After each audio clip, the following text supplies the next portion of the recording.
अगर आप अपने फार्मिंग के सेटअप की वीडियो बनाना चाहते हैं तो स्क्रीन पर दिए गए नंबर पर आप हमसे कांटेक्ट कर सकते हैं।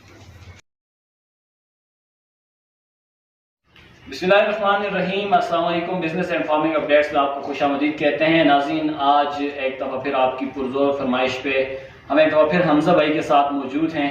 लास्ट टाइम हमने इनके सेटअप पे वीडियो बनाई, बड़ी आप लोगों ने पसंद की और माशाल्लाह हमारी वीडियो ट्रेंडिंग में गई। तो काफ़ी सारे क्वेश्चंस थे जो हमारे नाज़रीन ने पूछे, तो आज हम उनके जवाब देने के लिए एक दफ़ा फिर हमज़ा भाई के साथ मौजूद हैं। हमज़ा भाई, आज हम आपसे डॉग स्पेशली जर्मन शेफर्ड के जो लोग रखते हैं उसमें जो मसाइल आते हैं, उसमें जो बीमारियां आती हैं या किन किन परेशानियों का सामना करना पड़ सकता है, आज हम उन पर आपसे बात करेंगे। जी हमज़ा भाई, सबसे पहले हमें ये बताइए कि कोई भी शख्स अगर जर्मन शेफर्ड शौक़ के तौर पे या बिज़नेस के तौर पे रखता है तो उसे किन किन मसाइल का सामना करना पड़ सकता है। बिस्मिल्लाहिर्रहमानिर्रहीम। इसमें सबसे पहले जो इनमें इश्यूज़ आते हैं, काफ़ी सारी चीज़ें हैं, लेकिन वो गर्मियों में ज़्यादा इनके इश्यूज़ और बीमारियां, वो उसमें ख़तरा होता है बीमारियां फैलने का, लगने का।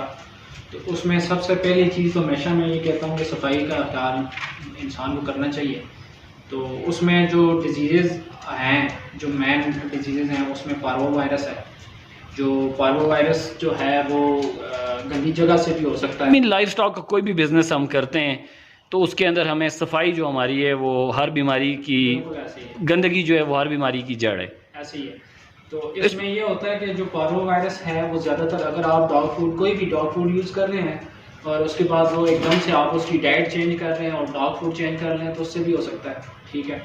या जो आपने उसको खाना दिया है उस खाने में कोई इशू हो, उससे भी हो सकता है। ये सिंपली पहले डायरिया स्टार्ट होता है और उसके बाद ये वॉमिटिंग और फीवर और साथ में ब्लडी डायरिया की तरफ जाता है। और अगर ये टाइम पे डायग्नोस हो जाए और टाइम पे इसका ट्रीटमेंट स्टार्ट हो जाए तो ये ठीक हो सकता है, कुत्ता एकदम आपका फिट हो सकता है इससे।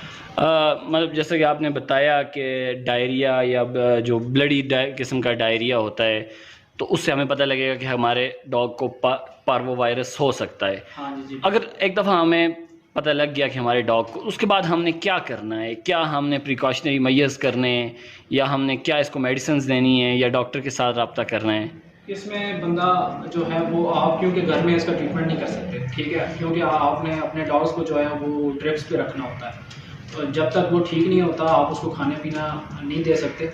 तो वो ड्रिप्स जो है वो आप अगर टाइम पे डॉक्टर की से रब्ता करते हैं, डॉक्टर के पास जाते हैं, क्लिनिक ले जाते हैं, तो ये रिकवरेबल होता है। ठीक हो गया। अगर ये स्टार्टिंग से इसका डायग्नोस हो जाए तो ये ट्रीटेबल है।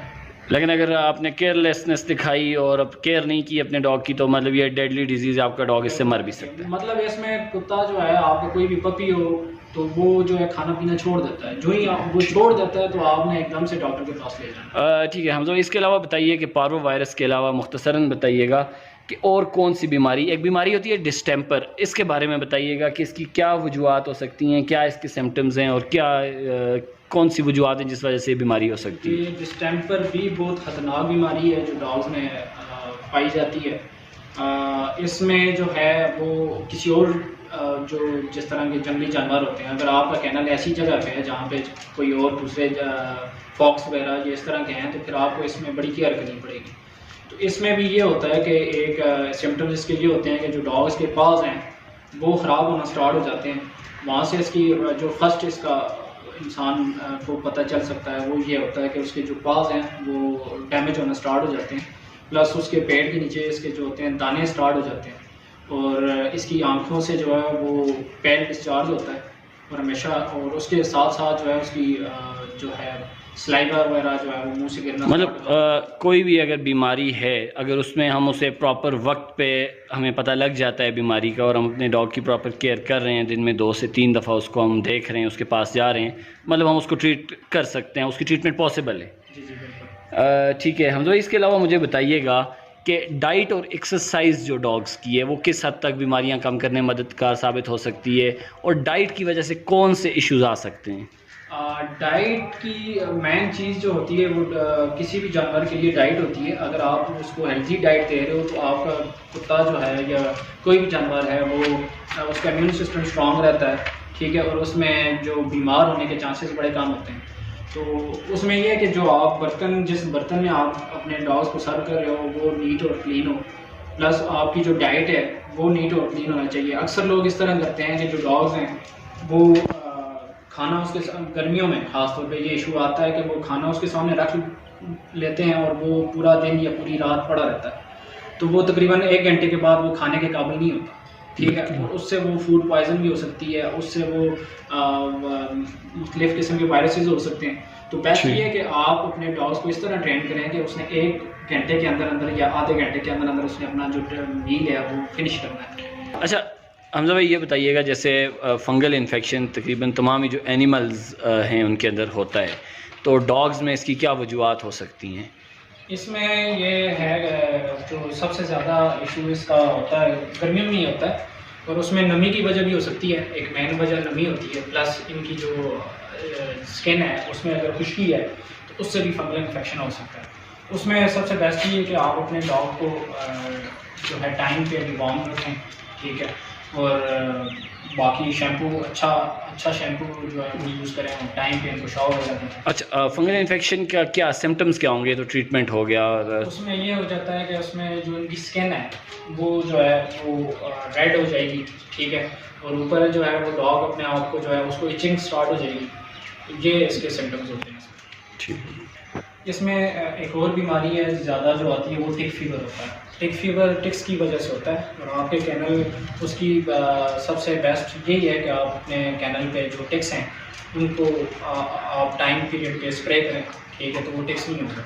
और ये बेसिकली लिवर को इफेक्ट करती है, ठीक है, और इसके लिए सिम्टम्स ये भी आता है कि इसकी ब्लीडिंग स्टार्ट हो जाती है।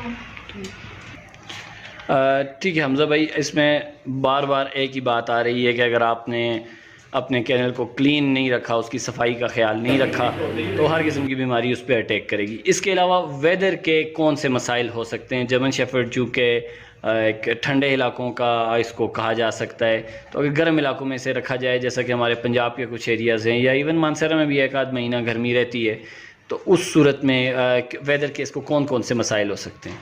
वेदर में सबसे पहले तो ये है कि इनकी सारी जो भी बीमारियां स्टार्ट होती हैं वो गर्मियों में स्टार्ट होती हैं, ठीक है। वो टाइम पीरियड जर्मन शेफर्ड के लिए थोड़ा मुश्किल होता है, और जो जर्मन शेफर्ड ऑनर्स हैं उनके लिए भी। उसमें बेस्ट यही है कि आप अपने डॉग को जो है वो अच्छा टेम्परेचर दें। अगर कोई पंजाब में रख रहा है, वहाँ पे गर्मी ज़्यादा है, वो रूम कूलर लाजमी होना चाहिए इस पर, ठीक है, और साथ में अगर वो एसी करता है तो वो ज़्यादा अच्छा है कि वो एसी भी साथ में यूज़ करें। प्लस इसमें यह है कि आप गर्मियों में इनको वॉक और एक्सरसाइज वगैरह नहीं करवा सकते, थोड़ी बहुत आप करवा सकते हैं, लेकिन रात के टाइम पे। दिन में आप जो है इसको वॉक नहीं करवा सकते, एक्सरसाइज नहीं करवा सकते। उसकी मेन वजह ये है कि एक तो कुत्ता डिहाइड्रेट हो जाता है गर्मी में, ठीक है, और अगर वो डिहाइड्रेट हो गया तो उसमें जो है इसके वो उसमें कुछ मिनट्स में वो एक्सपायर भी हो सकता है अगर आप टाइम पे उसको कंट्रोल नहीं कर सकते हो। इसी तरह हीट स्ट्रोक होता है, वो गर्मियों में अक्सर डॉग्स को हो जाता है। उसमें क्योंकि जो बॉडी टेम्परेचर है वो बहुत ज़्यादा ऊपर चला जाता है, जिसकी वजह से ऑर्गन फेल्स होते हैं। और उसका अगर ऐसा कभी आप देखते हैं कि वो कुत्ता एग्जॉस्ट हो गया, तो आप उस पर पानी उसी वक्त जो है वो पानी वगैरह डाल सकते हैं, ठीक है, और ड्रिप्स वगैरह के थ्रू उसकी जो है ये वाला हीट स्ट्रोक्स का ट्रीटमेंट करवा सकते हैं। ठीक है हमजा भाई, आपका बहुत शुक्रिया। हम इस वीडियो में आपका नंबर भी मेंशन कर देंगे, चूँकि जैसा कि हमने पहली वीडियो में भी दिखाया, माशाल्लाह आपका काफ़ी बड़ा सेटअप है। तो कोई अगर आपसे डॉग्स लेना भी चाहे, हर किस्म के जर्मन शेफर्ड आपके पास मौजूद हैं, तो वो भी आपके साथ रब्ता कर सकता है। बहुत शुक्रिया हमें वक्त देने के लिए। Thank you.